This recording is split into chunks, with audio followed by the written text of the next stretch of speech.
Escuchamos tu voz, tu sentir, lo que necesitas. Somos Puño en Alto. Hola, ¿qué tal? Bienvenidos nuevamente a su programa Puño en Alto.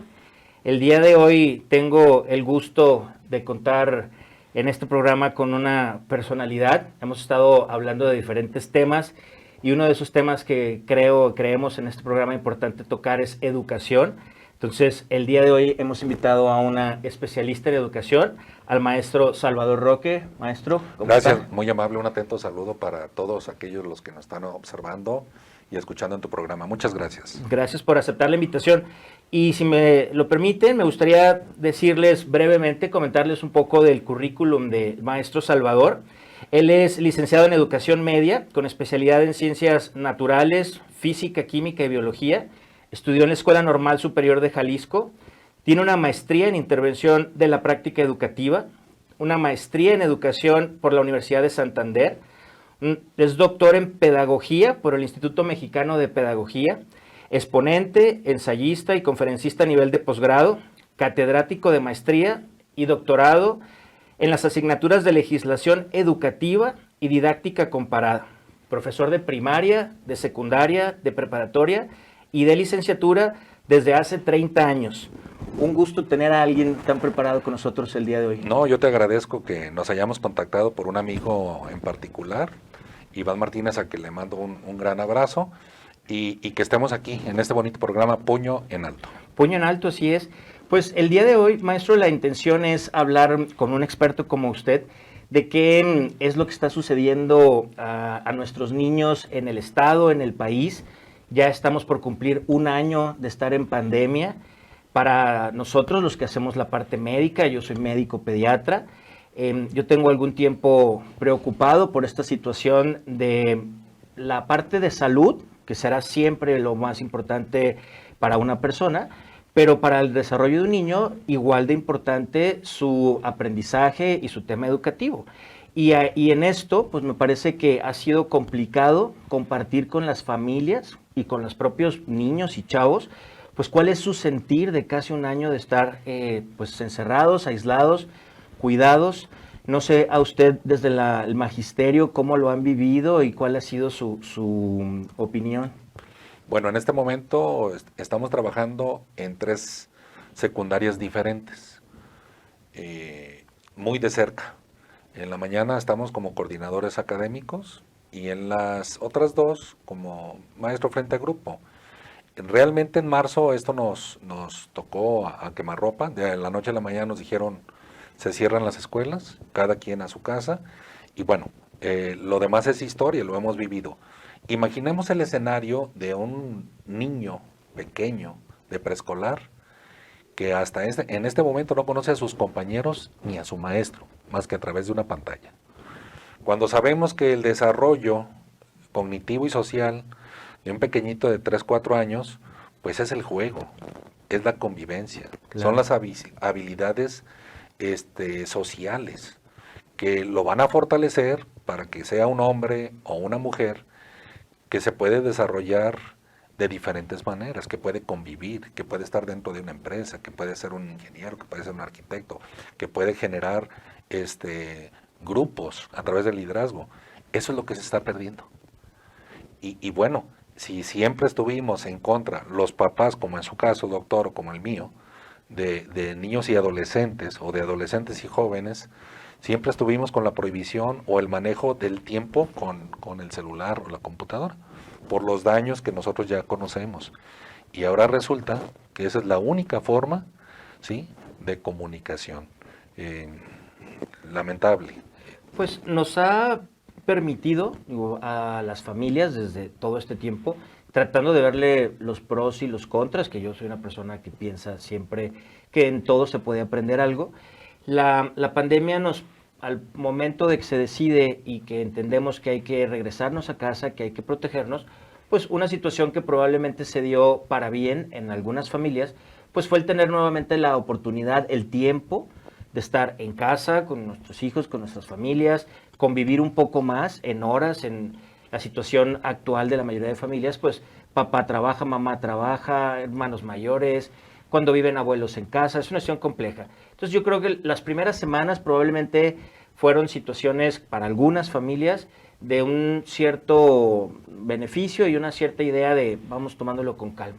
Pero ya ha pasado mucho tiempo y a esta idea que estamos ahora en esa situación con el gobierno del estado, con el gobierno federal, pues las primeras situaciones de aislamiento se hablaron pues de 2 meses, de 3 meses que estábamos muy encerrados, pero ya vamos a cumplir un año, maestro, es mucho tiempo para los niños. Totalmente, de acuerdo contigo. En un primer momento, como bien lo comentas, bueno, pues pude desayunar, comer y hasta cenar con mi familia, que eso en el trajín de trabajar mi esposa, tu servidor y mis hijos en la universidad, pues no es fácil, a veces no coincidíamos, muy positivo, ¿sí? Los enlaces de comunicación se daban, pero en una familia completamente integrada, ¿sí? Con papá, con mamá y con los hijos. ¿Qué sucede cuando tenemos una enorme cantidad de madres solteras que tienen 1 o 2 niños pequeños y que se veían en la imperiosa necesidad de dejar a su niño pequeñito en una guardería y al otro a lo mejor en un kinder, en una primaria, y de repente estás en un gravísimo problema porque están cerrados los espacios donde tú tenías la necesidad de dejar a tus hijos? Y todavía peor aún, con el recorte de personal en muchísimas empresas y centros de trabajo, hasta perdieron el trabajo. Entonces, sin trabajo, ¿sí? Sin un apoyo con tu media naranja, tu esposo, posiblemente no te pueden recibir los niños, ni siquiera los vecinos, por también tener los cuidados con su propia familia. ¿Qué haces? Y lo dices bien, ya pasaron muchísimos meses. Pues para las cuestiones que son de novedad, ¿no? Esta situación pandémica era algo que en epidemiología, en salud pública, pues ya tenemos años escuchando la posibilidad de que esto pudiera suceder. Y ante esa idea, pues encontramos que es difícil, porque es algo nuevo, cómo actuar, cómo aprender un virus nuevo, y eso ha sido parte de por qué ha sido tan complicado el llevar esto de buena manera. Pero si me lo permite, regresando de este corte, seguimos platicando. Claro que sí. Escuchamos tu voz, tu sentir, lo que necesitas. Somos Puño en Alto. Este 2021 se parte del CDBG con todo. Adquiere tu membresía individual, familiar o dúo hasta con el 30% de descuento en pago anual de contado y llévate excelentes beneficios adicionales. Pregunta por nuestros descuentos a meses sin intereses con tarjeta de crédito. Infórmate www.cdbg.com.mx. Amigos, ¿cómo están? Tenemos un paquete para ti, sorpresa, aquí en Boston Barber. ¿Qué tienen que hacer? Hacer la página de Boston Barber, Avenida Mariano Otero, 3600, entre Volcán Egna.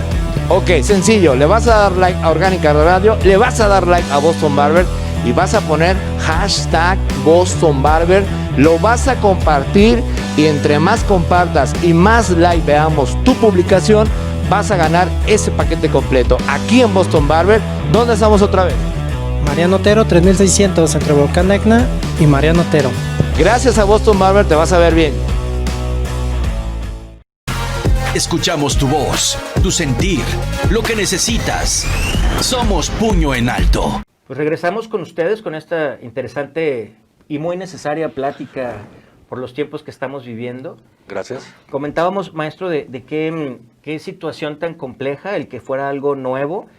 Honestamente, el gobierno no estaba preparado, no estábamos preparados para esta situación, pero cómo hemos avanzado y qué hemos aprendido de otros países, de lo que se está viviendo, ¿qué opinión le tiene lo que está sucediendo en cuestión educativa?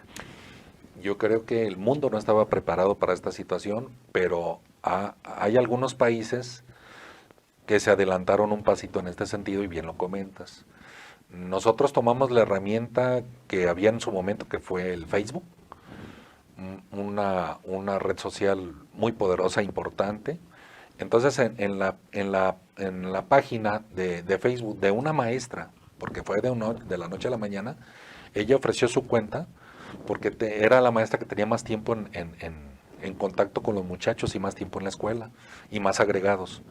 Entonces de ser social lo convertimos en académico. La misma página. La misma página empezamos a aprovechar para subir los trabajos, informar la situación que nos estaba indicando la Secretaría de Educación, nuestra autoridad, y obviamente de todas las asignaturas, pues estar el recibir y el enviar trabajos. Funcionó medianamente. Aprendimos que en Google existían plataformas digitales extraordinarias, una de ellas el Classroom, que algunos maestros de tecnología, de matemáticas y los maestros jovencitos, recién egresados de las normales o ingenieros, tenían muy buen manejo. Entonces nos tuvimos que capacitar todos los maestros, ¿sí?, para entrarle al Classroom, que es una herramienta educativa fabulosa. Y por medio de ella, ya sistemáticamente enviamos y recibimos los trabajos, les asignamos una calificación, ¿sí?, si llega de manera tardía, si la entregan de manera puntual, bien organizada, estructurada, etcétera, etcétera, etcétera. Pero además se agregó por consejo técnico, que es la reunión que nosotros tenemos todos los maestros, sea en lo particular o no, clases virtuales de Meet o de Zoom, para que de alguna manera el maestro pues pudiera aclarar algunas dudas o dar una clase. Pero esto agregado a los horarios de clase. Agregado. Entonces, por ejemplo, en nuestras escuelas tenemos la página de Facebook ya oficial, ya la reestructuramos. Tenemos Meet o Zoom para estar observando y analizando y dando una clasecita a los muchachos. Los maestros preparan pues su casa para tener un salón virtual y el famoso Classroom. Recibimos correos electrónicos y hay estrategias en las que inclusive de manera personalizada por el famoso WhatsApp, ¿sí? Entonces, bueno, sí tenemos herramientas de trabajo para estar en comunicación y en contacto con los niños y con los jóvenes. ¿Cuál es el problema? El hartazgo ante todos los meses que ya transcurrieron y los niños ya dejaron de comunicarse, ¿sí? De todos los niveles, en un gran porcentaje, estamos hablando del 50% más.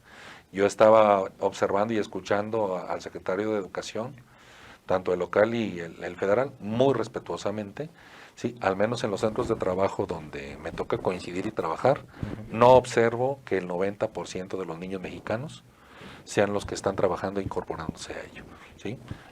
Yo observo que es mucho menos. Pues entendiendo que hay diferentes aristas en toda esta situación, ¿no? Una es estrictamente la parte académica, tal vez, en donde ustedes tienen cierta claridad al final del año escolar qué es lo que el niño debe de aprender, cuáles son los temarios que se tienen que cubrir, pero en la parte de la salud mental y en el crecimiento cultural de los niños, del desarrollo que usted bien comenta, social, donde interactúan, donde juegan, aprenden jugando. Esto es algo que yo tengo años, independiente de la pandemia, como área pediátrica, comentando que les hemos quedado a deber a nuestros niños con esa situación, que es lo que nos, en parte, nos ha permitido estar en donde estamos. El desarrollo emocional y lo complejo que es esto, porque usted lo comentaba hace un momento, como yo lo vivo en mi consulta. ¿Cuántas familias que no son familias que tienen ciertas condiciones, pues como usted lo comenta, con una madre soltera, un padre soltero, donde alguien está enfermo, en fin, que hay una situación complicada y que la parte social la ofrecía o la ofrece la escuela? Ese niño que en casa tiene ciertos problemas y que el niño te dice, yo prefiero estar en la escuela porque maestros me tratan mejor, porque tengo amigos, porque juego, que estar en mi casa, donde en mi casa me da una serie de circunstancias.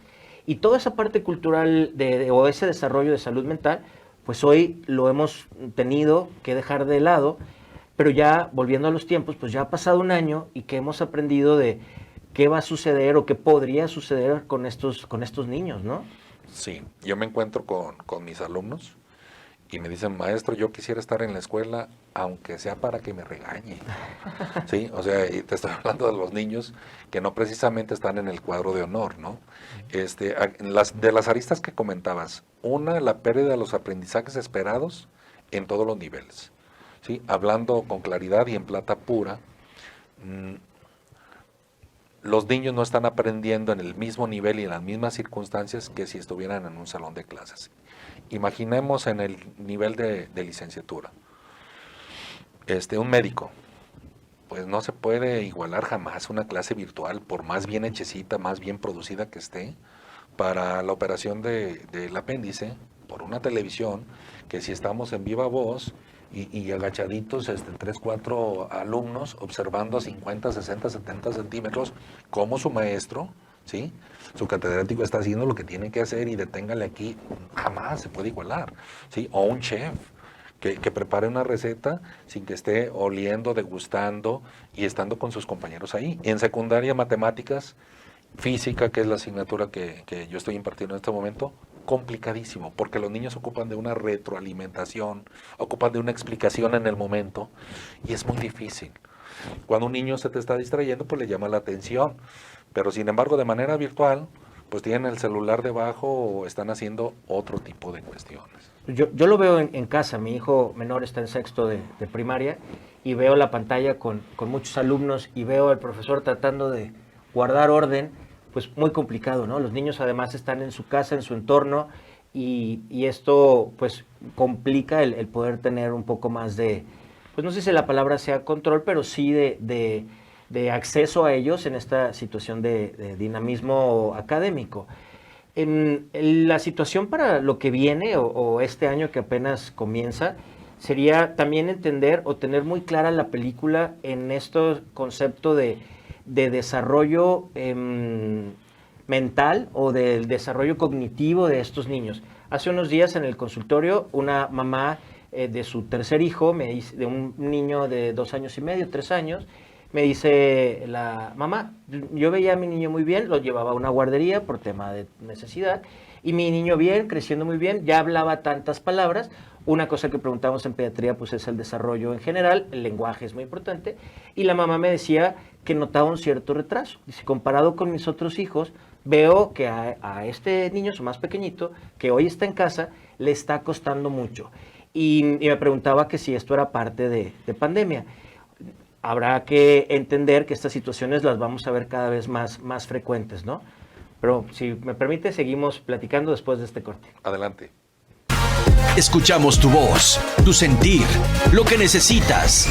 Somos Puño en Alto. En Toguinos Pizza te presentamos nuestra nueva pizza Toguín de 35 por 44 centímetros a solo 139 pesos con 4 especialidades. Entra a www.toguinos.pizza y pide con el código calle 947 y te llevas el 20% de descuento en todos nuestros productos. Visita todas nuestras redes sociales como Toguinos GDL. Toguinos Pizza, pensamos en ti.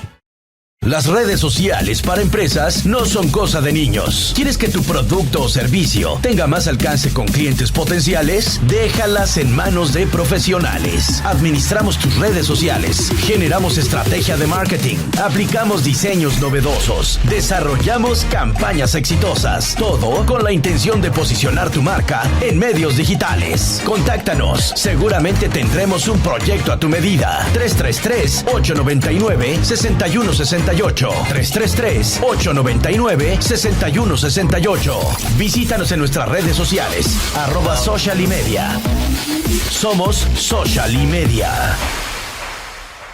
Mamá, quiero ir a Milk and Sugar por unos waffles, una malteada y a jugar. Ah, y de paso, te vas con tus amigas a tomarte un café. Te esperamos en Avenida Terranova 648, Prados, Providencia. Abrimos de 8 de la mañana a 5 de la tarde. Síguenos en Facebook e Instagram como Milk and Sugar GDL o llama al 33 36 50 94 47. Ah, waffles y malteadas al 2x1. Somos Milk and Sugar. Escuchamos tu voz, tu sentir, lo que necesitas. Somos Puño en Alto. Gracias por seguir acompañándonos. Nos quedamos, maestro, en esta idea de todo lo que sucedió, pues no estábamos preparados, pero al tiempo que ya ha pasado, las consecuencias que estamos viendo, ¿no? Y comentábamos hace un momento fuera de cámaras, pues lo que estamos viendo en nuestros niños. Ustedes, en sus alumnos en general, ¿qué es lo que han encontrado en estos meses que ha pasado con estos niños al estar tanto tiempo en casa? Tenemos índices ya muy notables de depresión, de tristeza, de obesidad infantil y juvenil, de jovencitos que se están incorporando a las filas ya del crimen organizado, porque no están en su casa, están en la calle y con malas compañías. Entonces antiguamente decían, yo prefiero que mi hijo esté en la escuela, ¿sí?, a que esté en la calle y no están trabajando. Muchos niños, también habrá que decir el lado positivo, pues ya se incorporaron a una carnicería, a un supermercado, aprendices de carpinteros, al negocio del papá, a barrer, a trapear, porque existe la necesidad imperiosa de acercar un peso a la casa y ayudar a la economía familiar, ¿sí? Y en los chavitos de clase media y media alta, bueno, pues obesidad infantil, ya suicidios se están observando en algunos estados y esto es preocupante. Necesitamos alternativas emergentes de solución en el tema educativo y muchos de nosotros las tenemos. A mí me gustaría muy brevemente decir la parte médica y en esto totalmente de acuerdo con usted. La parte de salud mental para todos estos niños a los siguientes meses, a este año, va a ser fundamental. Lo estamos viviendo todos los que somos padres en nuestra casa y no nada más con adolescentes, que siempre son los más complicados, pero también con preescolares y escolares. La parte de salud a la que me refiero es con que la justificación epidemiológica de los niños no deberían estar en la escuela porque se va a propagar más este virus. Hay suficiente evidencia científica, por lo menos en Europa, que es quien lo suele hacer mejor en este sentido social, donde los niños siguieron yendo a clases. Hubo un corte al principio porque no sabían qué iba a pasar, pero los países nórdicos, por ejemplo, nunca dejaron de ir. Así es. España, Francia, Italia pararon al principio, que fue cuando estuvo más complicado, pero a partir del verano regresaron a clases en sus calendarios de septiembre como cualquier otro año. Hubo brotes y rebrotes, que esto es algo que se esperaba que iba a suceder, pero no dejaron de ir los niños a la escuela y lo que encontraron fue que estos niños no se infectaban más, no hubo realmente nunca un índice de muertes o de un contagio alarmante y lo preocupante después se dijo, el niño se va a infectar y va a llevar el virus a casa donde están los padres o los abuelos y esa era la justificación para que los niños no regresaran a clases. Los estudios que se hicieron nuevamente en Europa demostraron que no, que el niño no es un vector.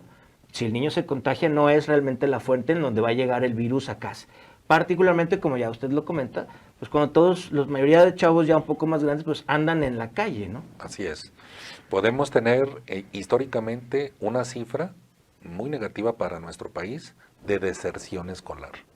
Y explico al público que una deserción escolar masiva significaría que miles de niños de todos los niveles educativos no regresen jamás a una escuela. Y eso sería preocupante, ¿sí? Porque socialmente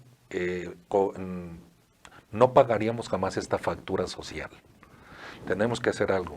Sería un retroceso importante. Y para ustedes, maestro, ¿cuál cree que podrían ser mecanismos de solución para que también quien nos escuche sepa que de la parte experta pues existen comentarios de claro que podríamos volver, el tema es cómo y cuándo, ¿cómo ve usted esa posibilidad? En primer lugar, digo a título personal, Salvador Roque Villarreal, el servidor y amigo de todos ustedes, estoy listo a partir de este momento en la presencialidad de trabajar con mis alumnos, ya, yo. Porque así como hace unos momentos acudí a un establecimiento a comprar mi café y me puedo infectar, o el ir a una tienda a comprar un kilo de frijol o un kilo de huevos, o el salir y ponerle combustible a mi auto, pues es el mismo riesgo que tengo, o tal vez menor, de acudir a mi trabajo a una escuela. Porque sé que pues nos podemos contagiar y contaminar en cualquier momento, puede ser hasta en este estudio. Si el riesgo existe. Entonces las propuestas son muchas, de parte de expertos. Yo propondría que regresemos puede ser un grupo por semana. Un grupo entendiéndose primero de secundaria, un grupo de primero. Primero A distribuido en toda la escuela. ¿Sí? Okay. Le hablas al maestro de matemáticas, le hablas al maestro de ciencias, te pones de acuerdo, es difícil, te pones de acuerdo, y el maestro de química, sí, por esa ocasión pues va a dar una clase de biología. El maestro de historia 3, pues va a dar una clase de historia 1. El maestro de matemáticas, es decir, que el grupo de primero A tenga 5 o 6 niños en un salón, otros 5 o 6 niños en otro salón, otros 5 o 6 niños en otro salón, ¿sí? Y que los puedas distribuir un solo grupo en toda la escuela, con las distancias, con el gelecito y con todo lo demás. Esa es una propuesta. La otra, que separe sexos. Un día los niños, ¿sí? Distribuidos con su recreo y todo, ¿sí? Y otro día van las niñas, o por grados, en el caso de secundaria, un día los de primero, otro día los de segundo, otro día los de tercero, o puede ser por asignaturas. Los niños de español van de primero, segundo y tercero, van el lunes a tales horas. Y luego de tales horas a tales horas, sí, salen los de español y entran los de matemáticas. Y tendríamos una dinámica en que las escuelas ya se abrirían y van tus hijos, y van mis hijos, aunque sea por una materia o dos, ¿sí? O un día o dos a la semana o a la quincena, lo cual le permitiría estar en comunicación y en contacto nuevamente con sus compañeros que tanto quiere y ama, ¿sí? Puede ser hasta el noviecito, la noviecita, con sus maestros, con la escuela, el subirse al transporte público, el nuevamente respirar un poco de aire, el tomar un balón de básquetbol y tirarle a la canasta, el voleibol. Es decir, sí hay maneras de que podamos regresar. Yo creo, y para todos los que nos escuchan, y le agradezco mucho que ser tan claro en cómo lo comenta, porque me parece que sí, claro que pueden existir estas situaciones de buscar los cómo y partir tal vez, porque hoy estamos viviendo una sociedad que se siente ofendida por prácticamente cualquier situación. Así es.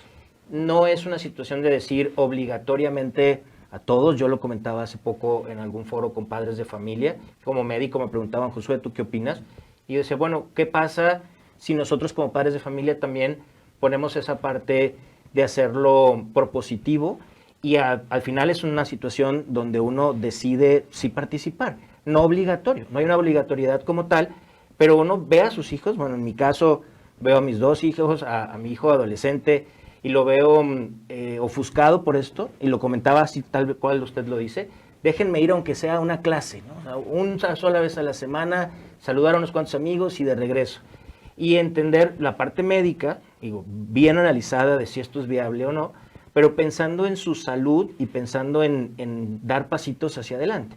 Esto que sucedió ahora en Navidades, pues sabíamos que iba a generar donde estamos hoy. Claro. Pero pues nos viene todo el año y es importante apoyar a nuestros jóvenes y de todas las edades y proponer soluciones, ¿no? Sí, nos cuesta mucho trabajo, aún a los expertos en educación, tener un manejo adecuado con nuestros propios hijos que están en casa, y más si son adolescentes, pues sabemos la conducta y el comportamiento que son variantes, volubles. No es sencillo mantener las 24 horas del día a los jovencitos y a los niños en casa. Muy complejo. Yo sí considero que debemos revalorar todas y cada una de las propuestas. Y usted ayer lo comentaba también, doctor. Un documento responsivo de responsabilidad por parte del papá, por parte del alumno, ¿sí? Y también los maestros y quienes queramos incorporarnos con todas las medidas habidas y por haber para el regreso a clases es lo mejor, tanto también para los maestros. La verdad es que yo me siento ofuscado, me siento molesto, me siento triste en ocasiones y vaya, tengo 49 años de edad porque amo a mis alumnos y mi trabajo que es la escuela. Y si no estoy ahí, pues no estoy completo.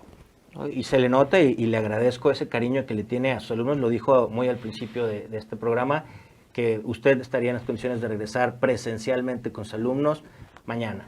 Y esto, para todos los que nos siguen, creo que es importante porque nos permite entender la situación también del magisterio. Los maestros también están en casa tristes, con ganas de ver a sus alumnos. Los alumnos están con las ganas de volver a clase. Y que gente experta en educación, que tiene toda la experiencia que usted tiene, nos digan esto, que hay maneras, vamos encontrando siempre las formas propositivas, pero pensando en nuestros niños, que creo, y también respetuosamente hacia quien toma las decisiones, pues que pareciera que ha pasado mucho tiempo con poco ánimo de generar soluciones, y al inicio de un año nuevo, creo que en estos días estamos por saber qué va a suceder en las siguientes semanas. Habíamos hablado de volver, los niños estaban emocionados con esto. Estamos en una situación la más compleja que hemos tenido en todo este tiempo. Así es. Ojalá que podamos encontrar alguna solución.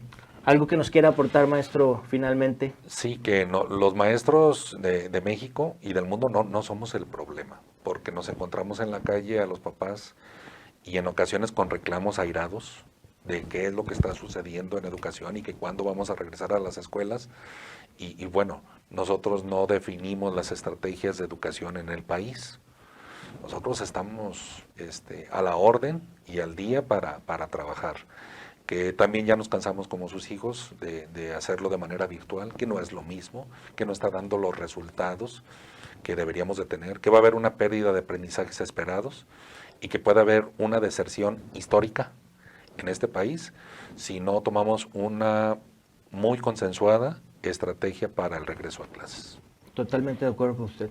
Pues le agradezco mucho su tiempo, el haber estado aquí con nosotros. Creo que era importante que lo escucharan de un experto como usted. Gracias. Maestro, muchas gracias. Un placer. Gracias por el cariño que le tiene a sus alumnos y gracias por acompañarnos. A todos ustedes los esperamos nuevamente en el siguiente programa de Puño en Alto. Gracias, buenas noches. Esto fue Puño en Alto, un programa de esas historias que transforman. Escuchamos tu voz, tu sentir, lo que necesitas. Somos Puño en Alto. Nos escuchamos la siguiente emisión, naturalmente, por Orgánica Radio.